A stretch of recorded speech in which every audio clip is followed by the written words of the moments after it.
Hello friends, title பார்த்தோன்னே என்னை திட்டிருக்கலாம், confusion கூட ஆகிருக்கலாம்.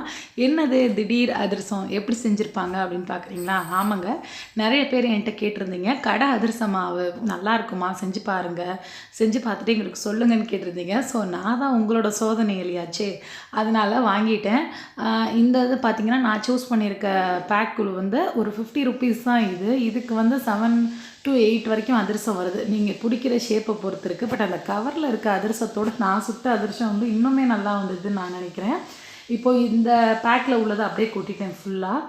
அப்புறம் இது என்னென்னு பார்த்தீங்கன்னா, அவங்களே ஒரு மெஷரிங் கப் கொடுத்துருக்காங்க. இந்த பேக்குக்கு இந்த கப்பில் 1 கப் அளவு மட்டும்தான் தண்ணி, 30 ml கொடுத்துருக்காங்க. ஸோ நீங்கள் அதுக்கு மேலே ஒரு ட்ராப் கூட சேர்க்கக்கூடாதுன்னு அந்த பேக்கில் ஸ்ட்ரிக்டாக கொடுத்துருக்காங்க. இப்போது 1 கப் அளவு தண்ணியை கொஞ்சம் கொஞ்சமாக ஊற்றுங்க. இப்போ நீங்கள் வேறு எதுவுமே போட தேவையில்ல. ரொம்பவே நல்லா இருந்துச்சு இந்த அதிரசம். ஸோ நான் உங்களுக்கு பொறுமையாகவே காமிக்கிறேன். இப்போ வந்து நம்ம மாவுக்கு வந்து ஃபுல்லாக தண்ணி ஊற்றியாச்சு. என்னடா இன்னும் மாவு ஒன்றும் சேரலேன்னு பார்க்காதீங்க. இதில் வந்து வெல்லமோ சர்க்கரையோ இருக்கனால லைட்டாக உங்களுக்கு இலக ஆரம்பிக்கும். அதனால் நம்ம பாட்டு அறிவாளியாக இன்னும் கொஞ்சம் தண்ணி ஊற்றுவோமேனு ஊற்றினோன்னா ஃபுல்லாகவே ஸ்பாயில் ஆயிரும். ஸோ இப்போது நம்ம மாவு ஓரளவுக்கு பிடிக்கிற பதத்துக்கு வந்துருச்சு. இப்போது அதே கப்பில் 1/4 கப் அளவு நெய் ஊற்றுறேன். எந்த மெஷரிங் கப் அவங்க கொடுத்துருக்காங்களோ அதே கப்பில் 1/4 கப் நான் ஊற்றுறேன். ஏன்னா அந்த பேக்கெட்டில் தேவையான அளவு நெய்யின்னு போட்டுருந்துச்சு.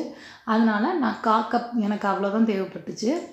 இப்போ பாருங்கள், நான் அதில் உள்ள ஒரே ஒரு கப் தண்ணி ஊற்றி 1/4 கப் நெய் ஊற்றினோன்னே எனக்கு இந்த மாதிரி வந்திருக்கு. இதை நல்லா நீங்கள் பரோட்டா மாவை அடித்து பிசைகிற மாதிரி, யார் மேலே கோவம் இருக்கோ அவங்கள நினச்சிட்டு தாராளமாக நீங்கள் பிசையலாம். ஸோ ரொம்ப ஸ்மூத்தாக வரும். இப்போ நாம் நல்லா அடித்து பிசைவோம். ஸோ எனக்கு கரெக்டாக யார் மேலேயும் கோவம் இல்லை, இருந்தாலும் சும்மா உங்கள்கிட்ட சொன்னேன். இப்போ மூடி வச்சுருவோம். மூடி வச்சு ஒரு 1 hour கழித்து ஓப்பன் பண்ணால் இப்படி தான் இருக்கும். நெய் இல்லைனா எண்ணெய், நான் வந்து நெய் தடவிருக்கேன். உங்களுக்கு எந்த சைஸ் வேணுமோ அந்த சைஸ் அளவு எடுங்க. இப்போ நான் வந்து ஒரு லெமன் சைஸ் அளவு எடுத்திருக்கேன். கையில் லைட்டாக ஃப்ளாட் பண்ணிவிட்டு அதுக்கப்புறம் இதில் வச்சு கரெக்டாக நான் வந்து எதுக்கு இது சூஸ் பண்ணியிருக்கேன்னா, இந்த அளவு ரவுண்டு எல்லாமே ஒரே ஷேப்பாக வரணும்னு தான். பட் இதுவே கொஞ்சம் நான் ஃபஸ்ட்டு கொஞ்சம் நர்வஸ் ஆகி எடுக்கிறப்ப ஒன்று மட்டும் கோணலாம் வந்துடுச்சு. நான் செஞ்ச எல்லாமே நல்லா தான் வந்துச்சு. ஒன்று மட்டும் கொஞ்சம் எடுக்கிறப்ப நர்வஸ் ஆகிட்டேன். சின்னதாக ஒரு ஓட்டை போட்டுக்கோங்க.